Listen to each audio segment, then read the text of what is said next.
Baik, bismillahirrahmanirrahim. Assalamualaikum warahmatullahi wabarakatuh. Semangat pagi, mitra NASA dimanapun berada. Pada kesempatan pagi hari ini kita akan sharing diskusi di bab peternakan di bagian ternak perah. Nah, jadi peternakan itu memang memiliki tiga hasil utama. Tiga hasil utama ini adalah daging, susu, dan juga telur.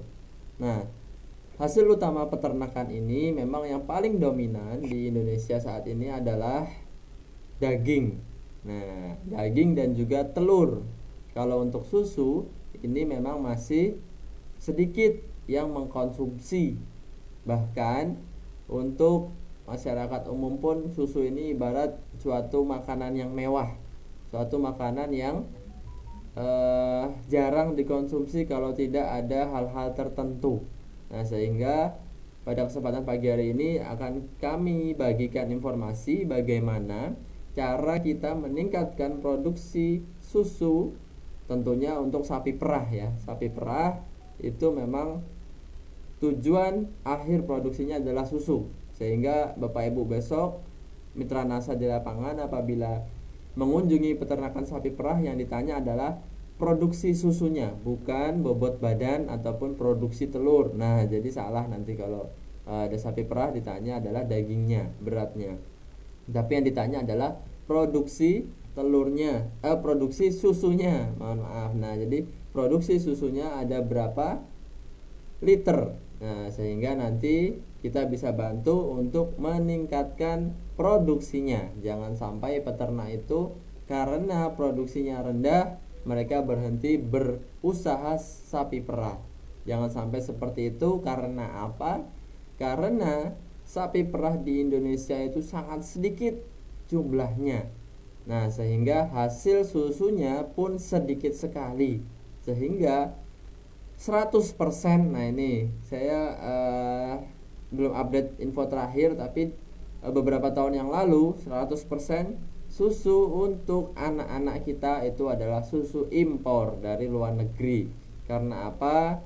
Karena memang dari segi kuantitas dan kualitasnya masih di bawah standar dari kualitas susu yang bisa digunakan untuk anak-anak. Apalagi susu formula di bawah usia 2 tahun, bayi 2 tahun itu kita Indonesia belum menggunakan susu dari petani lokal. Mereka hanya menggunakan susu-susu yang berkualitas bagus didapat dari impor. Nah, sehingga jangan sampai susu bubuk ini didapatkan dari luar negeri, tetapi kita juga harus bantu para peternak untuk meningkatkan produksinya sehingga kita mampu untuk memproduksi susu dalam negeri sendiri.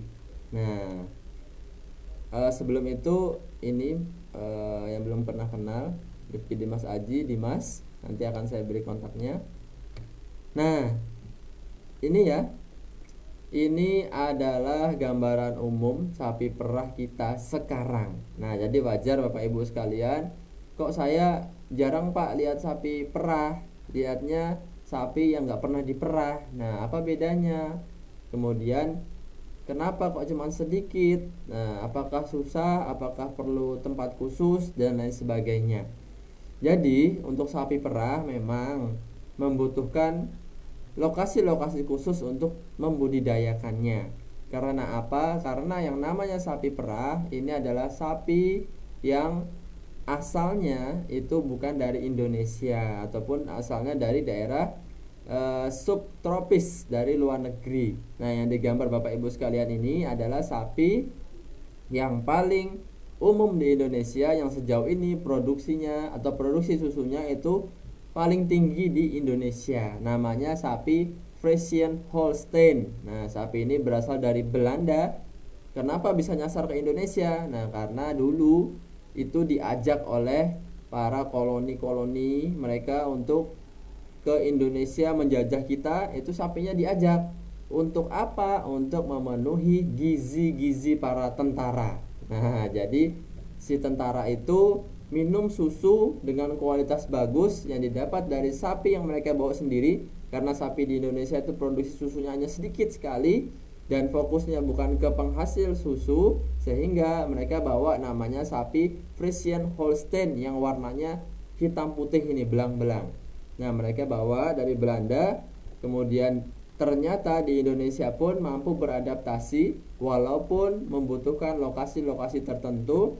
Lokasinya seperti apa, Pak? Lokasinya adalah lokasi yang cenderung suhunya ataupun iklimnya itu dingin.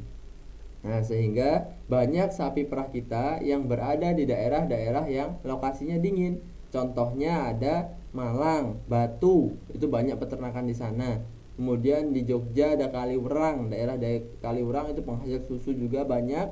Kemudian mana lagi? Lembang. Kemudian Baturaden. Nah, jadi daerah-daerah yang dataran tinggi, dingin, cocok untuk beternak sapi perah sehingga produksi susunya bagus. Nah, ini untuk memenuhi kebutuhan susu dalam negeri kita.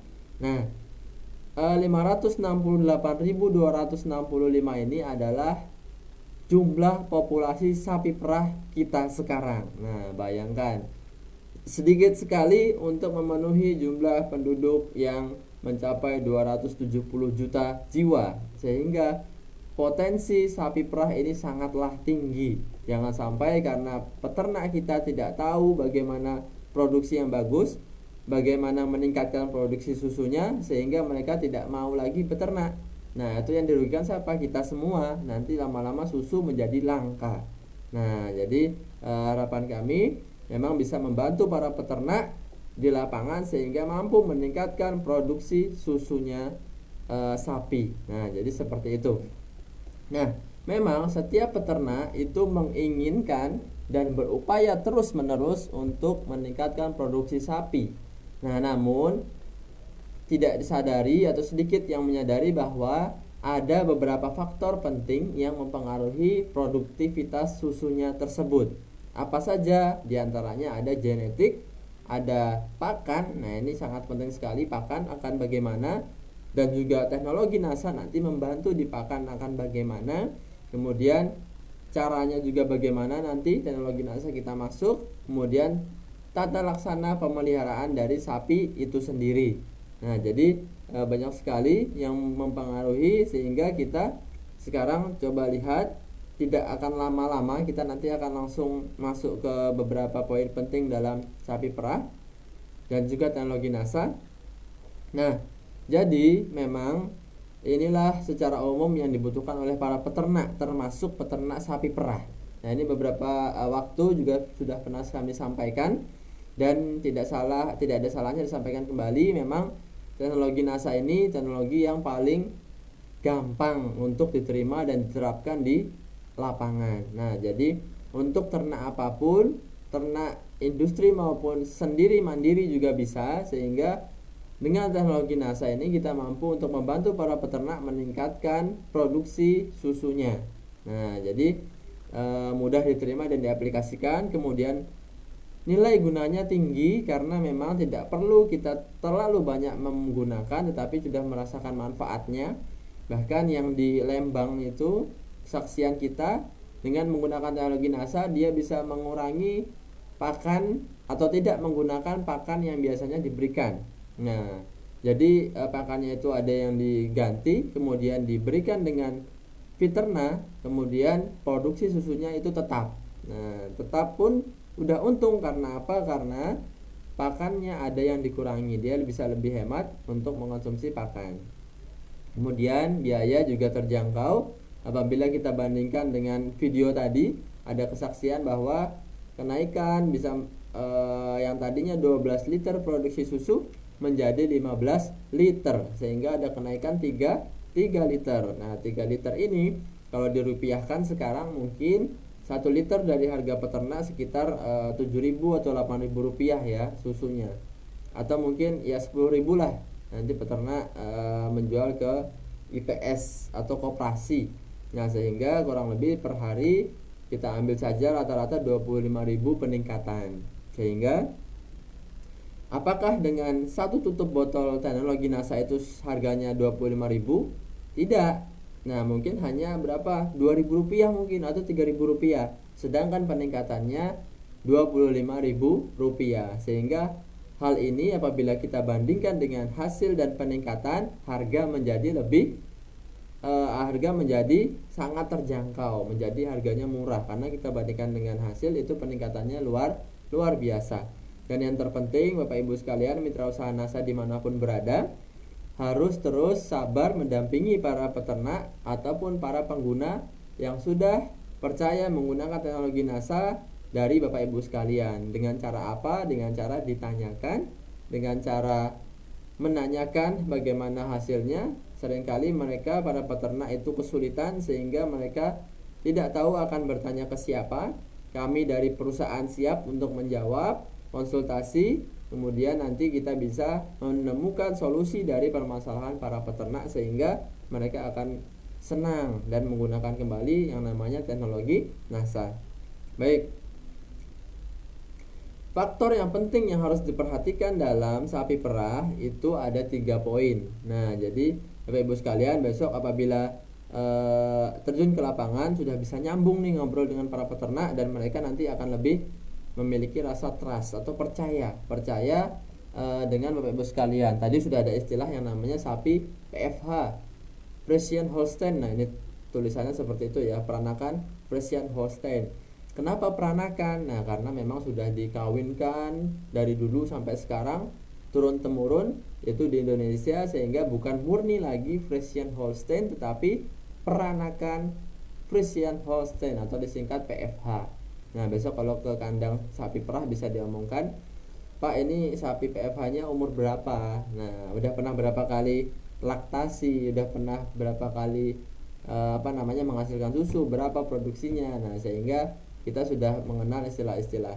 Nah, yang penting harus dilakukan ini dalam pemilihan bakalan. Nah, jadi pemilihan ini juga harus diperhatikan betul oleh para peternak sehingga nanti menghasilkan ternak dengan kualitas terbaik dan menghasilkan susu dengan produktivitas yang tinggi. Nah, yang faktor yang mempengaruhi pertama yaitu dari bangsanya sendiri. Nah, jadi bangsa sapi perah itu banyak sekali, bukan hanya Friesian Holstein tadi.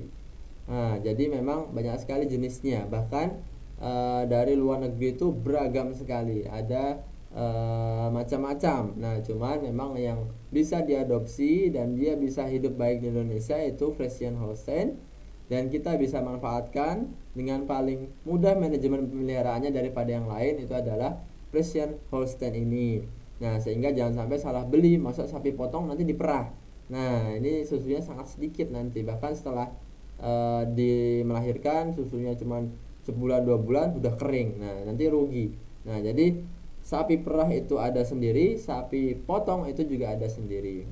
Untuk sapi potong, Bapak Ibu sekalian bisa melihat di video-video sebelum ini karena kita sudah pernah diskusikan termasuk jenis-jenis sapinya.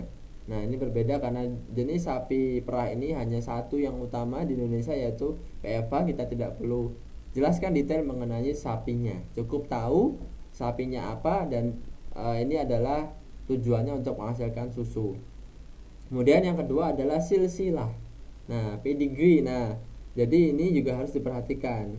Harus diketahui apakah berasal dari indukan yang memiliki keturunan yang produksi susunya tinggi. Nah, jadi bukan hanya sapi potong yang harus tahu, tetapi sapi perah juga harus tahu indukannya berapa besar ambingnya, kemudian putingnya sehat atau tidak, bobot badannya ideal atau tidak, produksinya bagus atau tidak, itu juga harus diketahui untuk kita dapatkan jenis sapi perah yang ideal, yang bagus. Jadi silsilahnya harus tahu Bapak Ibu dan lain sebagainya. Nah, hal-hal seperti ini peternak mungkin yang masih belum banyak menerapkan, ataupun mereka ada yang menerapkan dengan aman yaitu membeli saja langsung di balai. Nah, balai sapi perah itu banyak, BPTU ada di Batu Raden, itu juga ada sapi perah. Nah, kemudian yang ketiga adalah kondisi fisik. Sebelum kita beli harus memperhatikan kondisi fisiknya dulu, apakah kondisinya ideal atau tidak. Karena sapi perah itu adalah diperah, kita harus perhatikan ambingnya, bentuk ambingnya seperti apa, apakah ada yang besar sebelah atau tidak, atau ada kecacatan atau tidak. Bahkan putingnya, nah kalau sapi itu putingnya ada 4. Putingnya dilihat apakah seragam besarnya atau tidak, atau ada yang luka, atau ada yang lecet, atau ada yang tidak mau atau keras salah satu, itu sebaiknya tidak dibeli. Nah, sehingga pemilihan ini sangat sangat penting. Nah, kemudian setelah dia masuk ke dalam kandang kita juga harus tahu apa yang harus dilakukan. Nah, kita langsung masuk kepada materi sapi perah, karena memang sapi perah itu tidak serta-merta begitu kita beli lahir langsung diperah, tidak, tetapi melalui proses pertumbuhan juga. Ada yang namanya pedet, kemudian nanti masuk ke anaan, kemudian masuk ke dara. Nah, kalau sapi perah ini bahasanya adalah dara ya. Dara itu dia siap kawin, siap untuk nanti bunting dan menghasilkan susu. Nah, sehingga setelah dara ini selesai, namanya masuk fase laktasi. Nah, jadi kalau di ayam ada ayam sudah masuk petelur, kalau sapi masuk laktasi. Nah, ini ditulisannya kepotong ya, itu pemeliharaan sapi laktasi. Laktasi itu apa? Adalah ternak yang sedang menghasilkan susu. Jadi setelah dia bunting melahirkan, kemudian dia menghasilkan susu, bisa kita perah sampai 8 bulan. Kemudian baru nanti dikeringkan lagi, dikawinkan lagi, nanti kemudian bunting, nanti kita diperah lagi. Jadi belum tentu dalam 10 ekor sapi perah dalam satu kandang itu semuanya laktasi. Sehingga apabila lagi-lagi kita ke lahan, ke lapangan melihat sapi perah, juga perlu ditanyakan saat ini sedang berapa yang laktasi. Nah, jadi laktasi ini para peternak itu pasti sudah tahu maksud dari apa yang kita sampaikan. Pak, dari 10 ini yang laktasi berapa? Nah, paling hanya 4 atau 6 yang diperah, yang sedang menghasilkan susu. Sehingga momen ini, poin ini penting diperhatikan untuk menjaga produktivitas susunya. Apa saja yang perlu dilakukan? Ini sederhananya ada 5 poin yang penting sekali diperhatikan dalam proses pemerahan susu. Nah, untuk juga manajemen dalam sapi perah, yang pertama kita lakukan rutin ya, pembersihan kandang. Nah, ini harus lebih rutin daripada apabila kita pelihara sapi potong. Nah, ini kebersihan sangat penting dalam sapi perah. Kuncinya adalah kebersihan. Kebersihan sangat sangat penting. Kemudian selain kandang yang dibersihkan, sapinya dimandikan. Saya dulu ketika melihat sapi, mendampingi sapi beberapa hari langsung di lapangan, itu mandi rutin sapinya pagi sore, kemudian dicuci, kandangnya dibersihkan, ambingnya dibersihkan, kemudian kita cuci tangan dulu sebelum memegang ataupun memerah. Itu sangat penting karena nanti berpengaruh di susunya. Kemudian masuk ke pemerahan. Exercise itu adalah mengajak sapi itu untuk bergerak bebas. Jadi dia tidak diikat, kalau ada lahan dilepas dulu sebentar atau didampingi agar dia tidak terus diikat. Kemudian recording, ini penting sekali, adalah pencatatan. Nah, materi ini nanti Bapak Ibu sekalian bisa dapatkan, bisa menghubungi saya atau nanti saya share di grup pertanian organik NASA, sehingga ini mungkin saat ini belum banyak dibutuhkan, tetapi nanti silahkan ketika membutuhkan bisa di-copy, bisa dipelajari kembali. Sekilas saja saya sampaikan karena di sini tidak banyak bab ini karena teknis sekali. Memang kebersihan ini sangat penting ya. Nah, karena memang sapi itu hasilnya adalah susu. Susu itu tipenya dia menyerap bakteri, menyerap kotoran. Nah, mengapa bisa menyerap seperti itu? Sebetulnya bukan menyerap, tetapi bakteri itu sangat mensukai susu. Manusia pun senang minum susu. Susu pun enak, gizinya tinggi. Nah, apalagi bakteri, otomatis dia juga sangat senang. Nah, apalagi bakteri itu ada di mana-mana. Bayangkan, mungkin manusia pun pernah sakit, ada yang namanya mastitis. Nah, apalagi yang namanya mastitis disebabkan bakteri, apalagi sapi yang tidak pakai baju, kemudian kandangnya terbuka. Nah, ini sehingga perlu adanya penanganan, sehingga agar tidak berakibat buruk ke depannya pada sapi, kita harus menjaga kebersihan kandangnya. Ketika si sapi itu duduk atau remastikasi, mengunyah-unyah kembali, leyeh-leyeh, si ambing, si puting itu otomatis juga ikut ke bawah. Nah, padahal dari dalam sana itulah yang menghasilkan susunya, yang ada tempat susunya, wadahnya. Sehingga kandang ini juga harus diperhatikan agar kualitas susu kita tidak berkurang. Nah, kemudian juga penting memandikan setelah pemerahan ataupun sebelum pemerahan. Kemudian tujuannya agar mengurangi mikroorganisme. Nah, kemudian selanjutnya adalah tahap pemerahan. Sapi untuk menghasilkan susu otomatis dia harus diperah. Pemerahan itu saat ini sudah banyak yang berkembang menggunakan alat. Nah, menggunakan mesin. Banyak sekali bantuan pemerintah ataupun para peternak kelompok itu mereka mempunyai umumnya adalah alat untuk pemerahan. Jika memang belum mempunyai, sangat penting kita menjaga kebersihan dalam pemerahan ini, baik di tangan ataupun di ambingnya. Nah, seperti di gambar itu, memang secara manual kita memerah. Banyak caranya, ada yang 2 jari, ada yang 4 jari. Yang penting susu dan juga sapinya nyaman untuk diperah. Jangan sampai kemudian si sapi nanti malah merasa terganggu, risih apabila diperah oleh peternak kita. Nah, sehingga tipsnya memang cuci tangan dahulu, potong kuku terlebih dahulu, dan jangan disambi oleh kegiatan-kegiatan yang dapat menimbulkan bau yang tidak sedap. Contohnya apa? Jangan disambi merokok. Jangan kemudian ada pakan-pakan yang berbau menyengat. Nah, karena memang dari susu tersebut juga sifatnya menyerap bau. Jadi kalau ada bau perengus, berarti kandangnya itu tidak bersih. Si kambing itu umumnya perengus badannya, sehingga susu kambing identiknya adalah perengus, bau perengus. Nah, itu padahal pengaruh dari kondisi kandang dan badan si kambingnya yang kurang bersih. Padahal kita bisa kurangi baunya apabila kita menjaga kondisi kandang. Nah, seringkali juga ada bau-bau asam, bau-bau asap. Nah, itu juga pengaruh dari peternaknya yang disambi merokok dan lain sebagainya. Nah, poin ini sangat penting karena yang bertemu langsung dengan susu adalah nanti tangan kita. Nah, kemudian selanjutnya juga kalau bisa kita berikan pelumas. Nah, pelumas ya, tahu ya pelumas ya. Pelumas ini sangat penting karena apa? Karena dalam kita memproduksi atau menghasilkan susu itu kita harus membuat sapi nyaman. Pelumas ini selain membersihkan juga membantu melicinkan. Nah, melicinkan ada yang khusus untuk pemerahan, dan bisa juga pakai yang lain. Pelumas minyak-minyak itu juga boleh. Nah, jadi ini di gambar ini yang bawah ini kalau kita lihat ini merupakan hasil dari penelitian data ya, jumlah bakteri dalam 1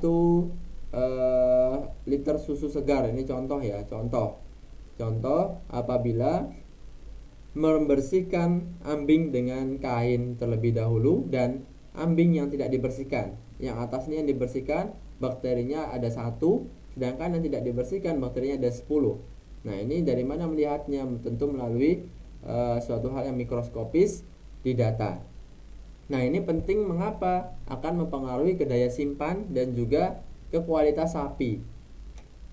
Kenapa kualitas itu sangat penting? Karena yang namanya susu, balik lagi ke tadi, awalan tadi. Mengapa kemudian susu untuk anak-anak kita itu mayoritas impor? Karena memang kualitas susu yang rendah.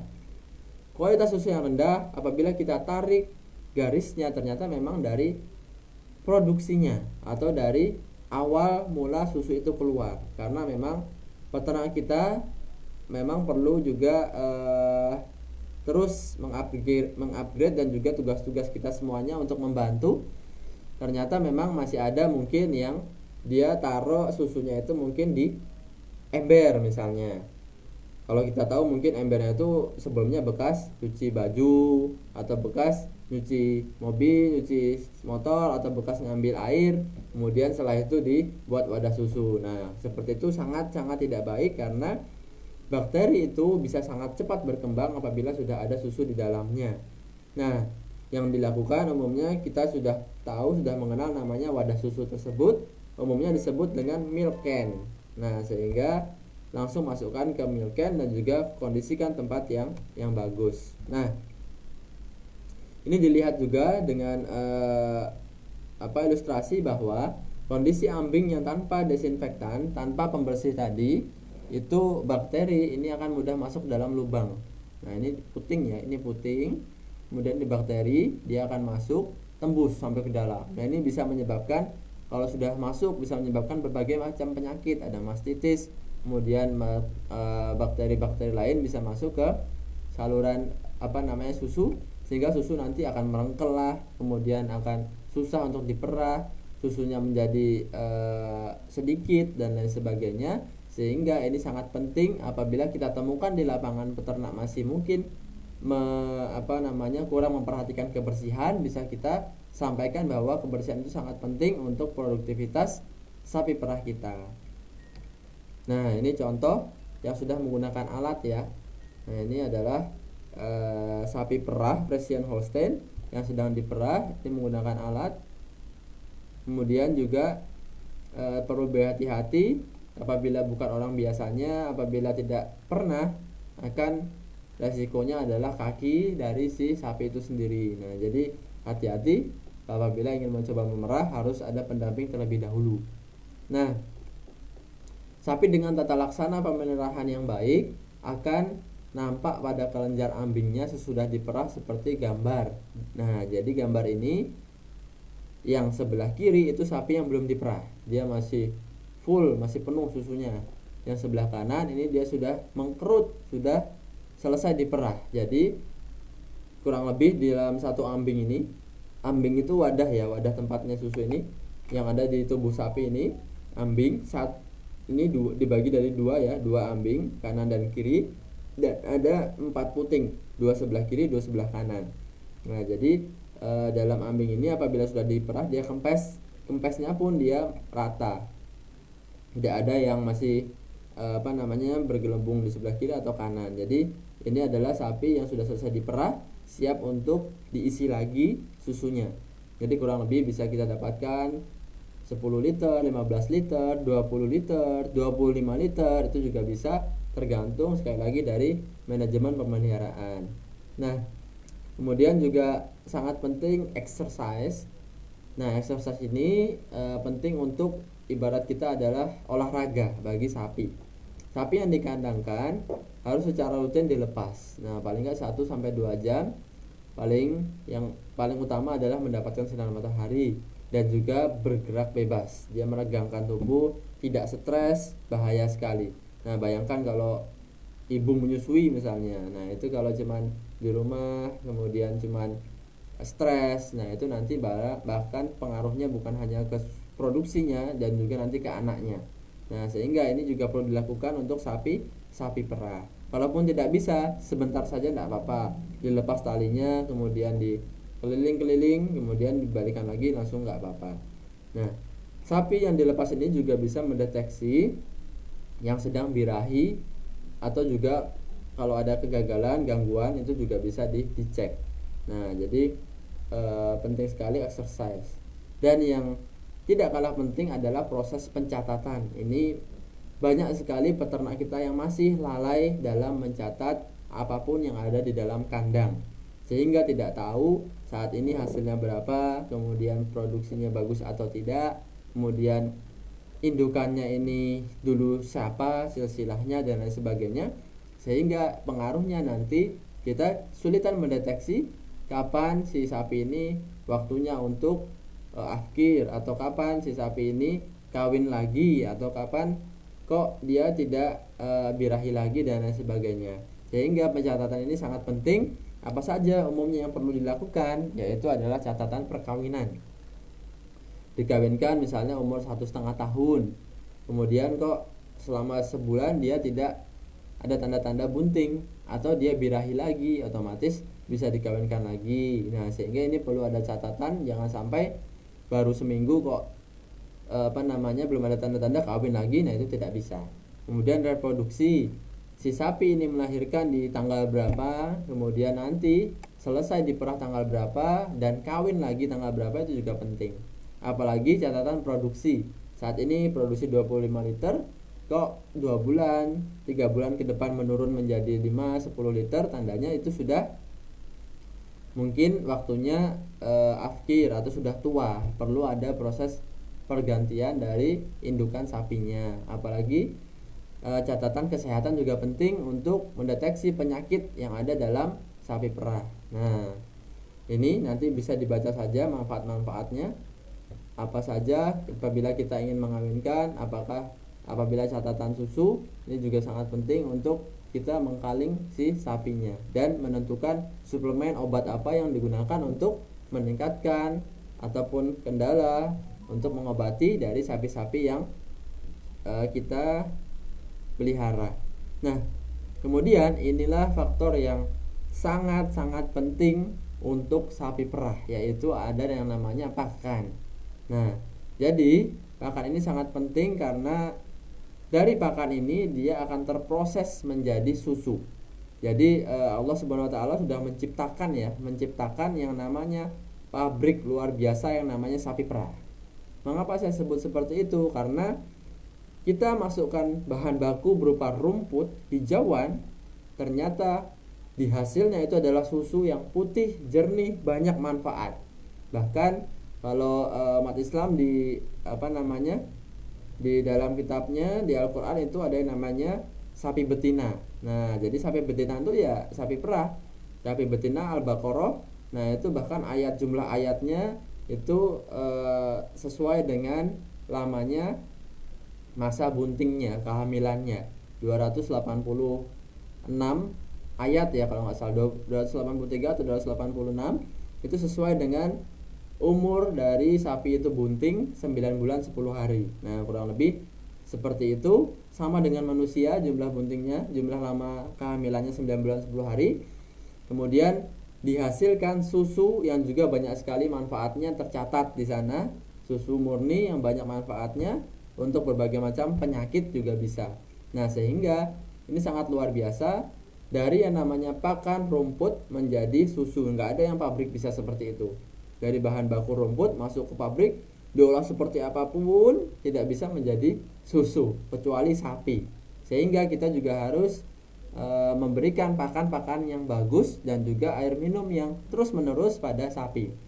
Pakan yang seperti apa? Yaitu pakan yang berkualitas tinggi. Pakan sapi perah itu yang penting sekali adalah hijauan. Nah, jadi berbeda dengan sapi potong, berbeda dengan ternak yang menghasilkan daging.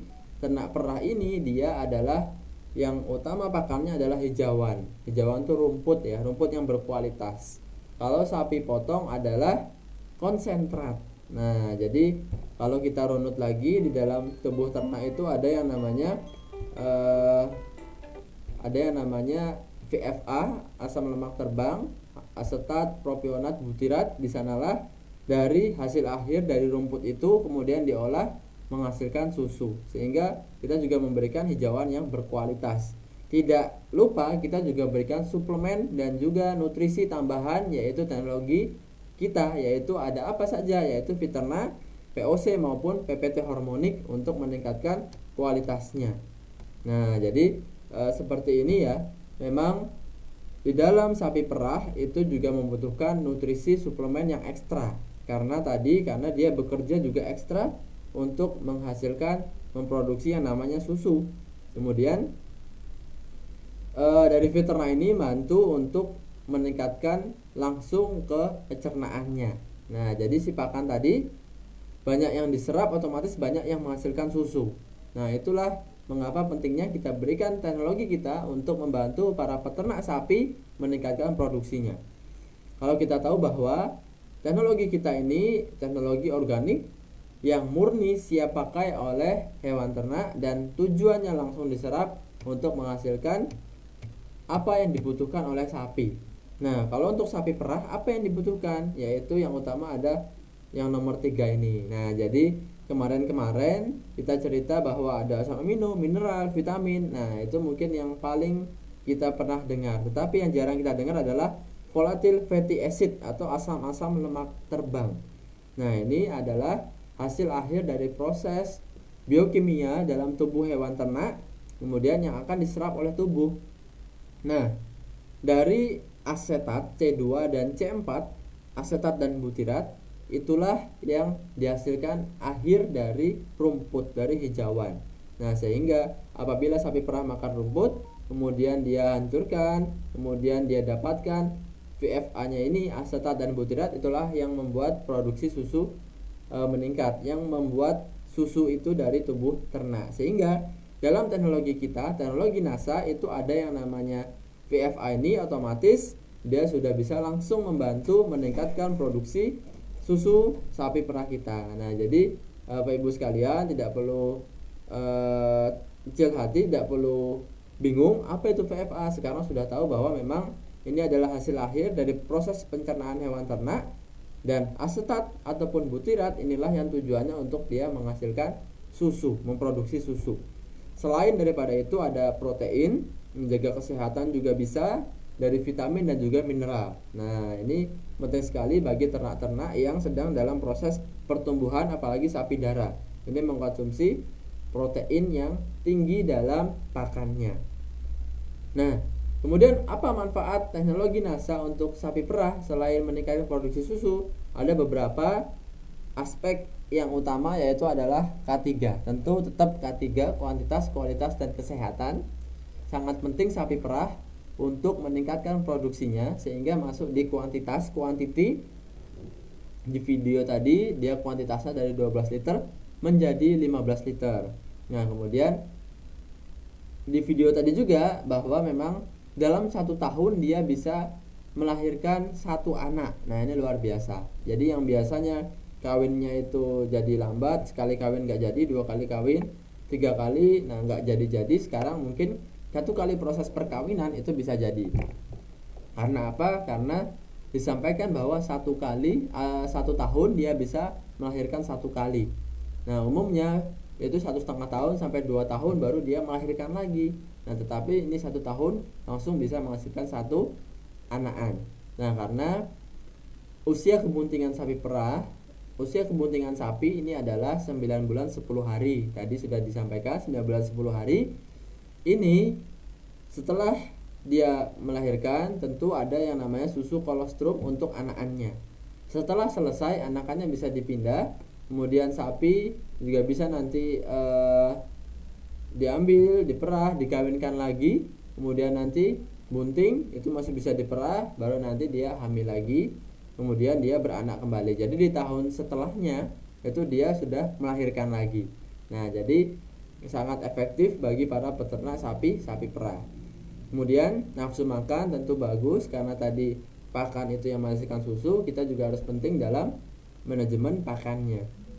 Kemudian dari segi kualitas, nah jadi segi kualitas untuk susu ini sudah berbeda dengan kualitas daging.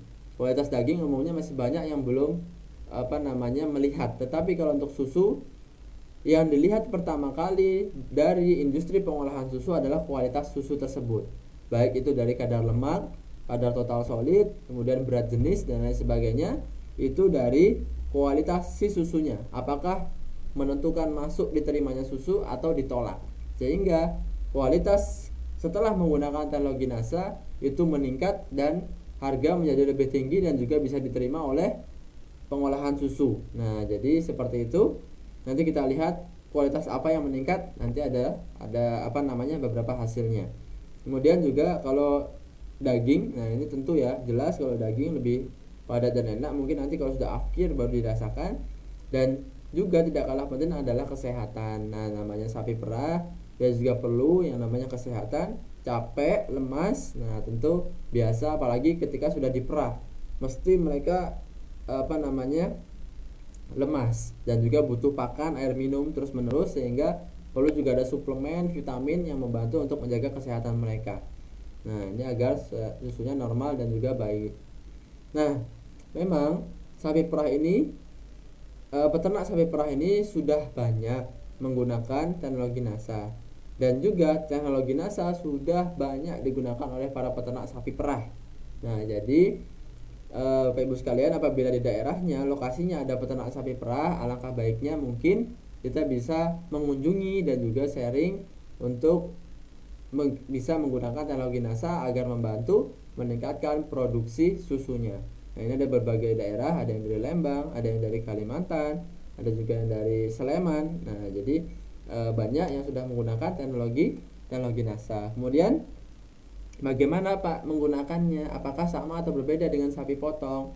Nah, untuk sapi perah penggunaannya adalah sama. Nah, sama 10 cc ataupun satu tutup botol dicampurkan ke 1 ekor hewan ternak per harinya. Nah, jadi kalau para peternak ada yang pakai komboran seperti di gambar kanan ini, campur ke komborannya satu tutup botol. Nah, jadi kalau pakai rumput tidak pakai komboran ya bisa campur ke rumputnya. Tetapi umumnya para peternak campur antara hijauan dan juga konsentrat. Nah, itu bisa dicampurkan. Kalau tidak juga masih merasa sulit, campur saja ke air minumnya.